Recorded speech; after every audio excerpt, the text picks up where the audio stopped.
Assalamu alaikum. Desin TV kanalında blogger Bakıt Sulayman. Bugün jogorku kеңештеги referendum jönündögi mıyzamды talkууlaştı. Oşonda Tekebаев süйлödü, Момбеков süylödü, Bakıt Төрөбаев süylödü, Кыдыр Алиев деген депутат süylödü. Oşolordu уккандан кийинки мындай менде пайда болуп калган ойлорду сиздер менен бөлүшүп кетейин дедим. Урматтуу достор, анда эмесе кеттик. Bugün uşul jogorку кеңеште bir neçe mıyzamdарды карашты. Баарына ошол биздин депутаттарыбыз за болушту. Эч кандай каршылык көрсөткөн жок. Бирок бир гана ушул референдум жөнүндөгү мыйзамды талкууга коюшканда 5 адам каршы болду. Строгова, Никитенко, Текебаев, Момбеков жана дагы бир депутат бар эле. Так. Дастан Бекешев. Шул бешөө каршы турушту. Албетте сөздү тажрыйбалуу саясатчы Өмүрбек Чиркешевич Текебаев чыгып туруп биринчи сөздү алып өз ой пикирин айтты. Бул жерде жар сөзгө чыккандай болушкан жок. Мындай өз ойлорун айтууга мүмкүнчүлүк берилди да, 10 мүнөт экен. Мынтип баштады ал киши. Тарыхта мындай болгон эмес. Бүткүл дүйнө биздин ушул парламентти легитимсиз деп жатат. Кечээ күнү ушул Талант Мамытовдун бир нече депутаттар менен болгон иш сапарында Мамдуманын алдына мындай кылып пикет көрсөтүп, мындай биздин тарыхта болгон эмес. Тиги бу андан кийин дагы бул референдумду өткөрүш үчүн өкмөт каражат караш керек эле. Ошол каражат дагы каралган эмес, бунун өзү дагы туура эмес деп туруп, андан кийин ушул президенттик же парламенттик башкаруу деген мындай суроонун өзү туура эмес коюлган. Бул мамлекеттин түрлөрүнө кирет. Республикалар болот. Ошол республика президенттик, парламенттик деп аталат, же болбосо монархия деп аталат, монархиялык.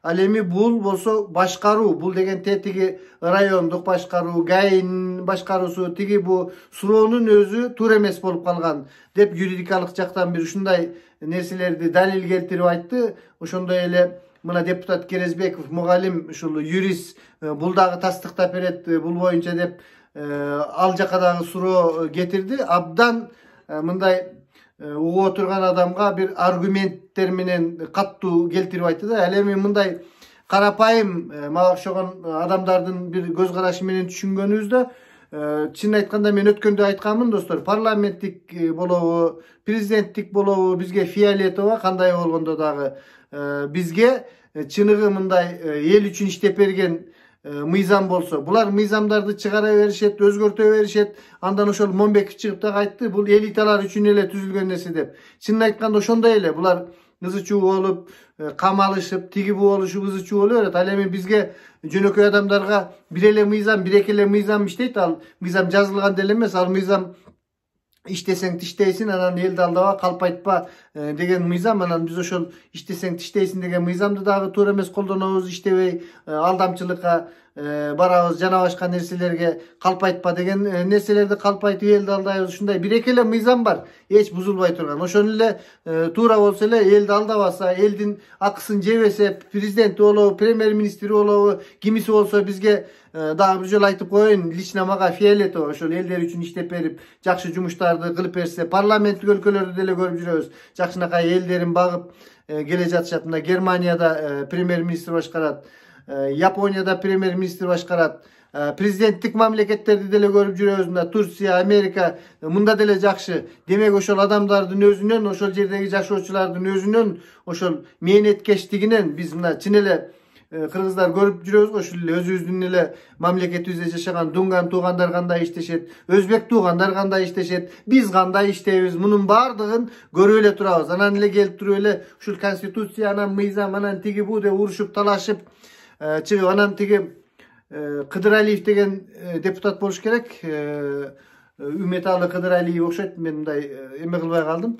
Ал чыгып туруп айтты, тиги Өмүрбек Чиркешевич, биз сизди сыйлаган сайын эле, сиз болсо бизди мындай gözgө ilbeysiz daim ele tigi bu anan keyin ele kandaydır bir özüңүздүн мнениеңизди, özüңүздүн оюңузду айтып чыга бересиз dedi. Albatta бул жерде депутаттар özünün bilim dengeliğine jaraşa her kimisi özünün janakınday armiyasın güçün gösteröt da anan kim bilimdүү bolsa kim bayagınday mындай terminlerdi үйрөнүp algan bolsa başkalar da kılsa ошол жерден айтып анан таң калтырып белгилер мындай болуп чынын айтканда бизге ушул 30 жылдан beri bir жыргап деле кетет элек билбейм жыргаган деле жокпуз башка деле болгон жок ушинтип эле келе жатабыз да бирisi республика дейт бирisi бирдеке дейт дагы эмесе айтты biz eldin ele oyu menen bola vermешибиз керек dedi Tekebay. Eldin oyu menen eldin oyun bilesiңер bir de tigi kimden сурады? Төрөбай Зулпукаровтан tetigi түндүк райондорду кыдырганыбызда элдер шарият жолу менен мындайча айтканда жанакы шарияттын мыйзамдары менен жашагандарды халифат деп коебузбу? Ал жакта конституция болбойт, Курандын нерсеси менен. Бизде даже ошондой oydu engsegen көп adamlar var. Eldin oyunun bari menen ele esepteşpey. Mınday kabinetlerde çeçe turgan mümkünçülük şunday gede talap bolup kalat dedi de Hitler'di Führer degen nam alıp kelgen 38 milyon nemis dagı uşintip bayağı eldin oyu dep turup anan anı Führer kılıp anan anı faşist kılıp yürgen degende aytты da mındayça aytkanda kıyıtıp egerde sizler ушундай жол менен барсаңар Сады Жапаровду Führer кылып аласыңар дегендей айткысы келди, иши кылып мен түшүнгөн жокмун. Эмнегедир бул жерде Гитлерди дагы мисал кылып кетти да. Достор, бүгүнкү нерселерден кызыктардан ошолор болду. Андан кийин дагы айта кетчү нерсе, аябай сөзгө чечен депутатыбызды билесиздер, Момбеков кийинки кезде ушул Tekebаев тарап болуп кийин жакынкы шайлоого чыкты эле. Ушул киши да өз пикирин билгизди. Жанакы бул мыйзамдын автору референдум боюнча мыйзамдын автору өзү Курманкул Зулушев экен да. Андан кийин эле аны азыркы кезде Акылбек Жапаров алып чыгып мынтип колтуктап алып келип анан өткөрүп жатпайбы? Ошол жөнүндө айтты да. Бирөөнүн эле аялын боеп кийиндирип анан кийин бул менин колуктум деп алып келген сыяктуу болбой баардыгы мыйзам ченемдүү, каяка шашабыз, тиги бу деген сөздөрдү айтты да. Эми кимисинин келинчеги кимисин боёду, кимисин кантты, иши кылып кандай болгон учурда дагы бир мыйзамдын деңгээлинде чечип, тезирээк ызылдап, чуулдабай бизге ушундай продуктлар арзан болсо, мыйзам ченемде жашасак, алхамдулилlah, кечирип коесуздар достор. Ушундай нерселер керек да. Анан кийин тиги бириси анан мынтип келди, анан бунусу тигинтип келди дешип эле ар кимиси өздөрүн көрсөтүп, өздөрүнүн ойлорун айтып жатышты да. Ал ортодо жанагы Канат Керезбеков деген ушул мыйзамдагы башкаруу системалары туура эмес, андай мындай деп Tekebаев айтпадыбы башында? Ошону айтты. Биз кече тиги азыркы вице-спикер менен барып, бул ошондой баштан кандай кылып оңдош керек, кайсы жерден каталар бар деп ошол мен бардыгын консультация кылгам. Ошол мыйзамдын негизинде, ошол мыйзамдын нормативи менен ошол нерселер болот. Сиздер айткан замечанияларды биз мындай ойго алдык деп туруп Керезбеков сүйлөдү. Андан өкмөттүн ошол жогорку кеңештеги өкмөттүн баягындай кандайчы деп коебуз, өкмөттүн адамы, кыскасы жогорку кеңештеги ал дагы сүйлөдү. Бул боюнча акча маселеси каралган. Сөзсүз түрдө бардыгы мыйзамдуу болот. Анан тигиндей мындай дешип айтор, бүгүнкү жогорку кеңештеги ызычуу нерселердин бардыгы ушулар болду достор. Бул жерде Наталья Никитенко чыгып сүйлөдү. Ушул нерселер боюнча бул деле ушул Өмүрбек Чиркешевич Текебаевдин командасындагы аял ошондой эле биздин укуктар тебеленип жатат, анан тиги бу болуп жатат дегендей оюн айтты.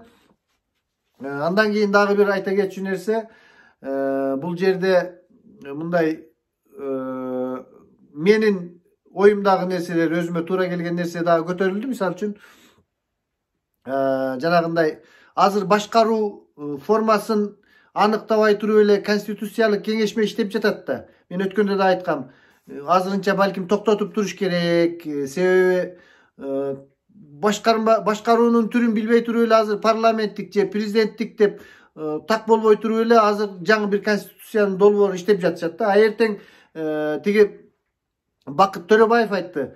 50-50 Акипресте ушундай сурамжылоо жүргүзгөндө 50-50 тең болуп калыптыр да. Ушул парламенттик башкарууну каалаган деле адамдар көп экен да. А эгерде чын эле парламенттик башкарууну ушул референдум чыныгы жол менен өтсө, парламенттик башкарууну биз каалап калсак, анда азыркы 100гө жакын адам отуруп алып иштеп чыккан конституциясы анда эмне кереги жок болуп калат. Ошон үчүн Бакыт Төрөбаев айтты, азыр эки конституцияны иштеш керек. Бири ошондой парламенттик мамлекет болгон боюнча, бири президенттик мамлекет болгон. А мен өткөндө айттым эле достор, эми биздики жөнөкөй эле карапайым адам катары сүйлөгөн. Азырынча ошол тиги конституциялык кеңешмесин токтотуп эле туруш керек. Ошол 10-январга чейин эс алдырып, кичине эс алгыла деп туруп, анан 10-январдан кийин башка конституциялык кеңешме чакырып, ошого күчтүү ушул конституцияны жазып жүргөн адамдарга официалдуу түрдө чакырып, дагы бир жолу кайталайм. Мындай эле келсеңер биздин эшик ачык деп эмес, мындай келгиле, мына жазгыла деп туруп, ушул Текебаевди, Адахан Кимсанбаевди, Мадумаровду, Ишембай Кадырбековду, ушундай күчтүү Исхак Масалиевди, ошол эле мындай кыргыздын тарыхын эски легендарлуу парламенттен керек болсо Мелеткан Шеримкуловду, Бегиш Аматовду мындай азыр абдан нааразы болуп жүрүшөт. Ушул 93-жылкы конституцияга кайтышыбыз керек эле дегендей ойлорду айтышып. Ошондой чоң адамдарды коомчулукта нааразы болбой турган бир эмени түзүш үчүн ошол 10-январдан кийин эгерде президенттик десек, эл ошондой деп чечсе, анда ошондой мыйзамды, ошондой башкы мыйзамды жазгыла конституцияны деп, эгерде парламенттик десе, анда парламенттик, ага чейин эмне бул азыркы конституциялык кеңешмеси. Буларга бүт айлыгы дагы бар, башкасы дагы бар болсо керек, обедин да уюштуруп беришкен экен. Бул 100 адамды ары бери шарактатып, таягы менен мынтип, анан кийин атаңдын башы дедиңиз уруштуруп отургуча, андан көрө буларды таратып эле коюш керек дагы. Биздин сөзүбүз ушуну менен бүттү достор. Саламатта туруңуздар. Ой пикирлериңерди билдирип койгула. Бакыт Сулайман.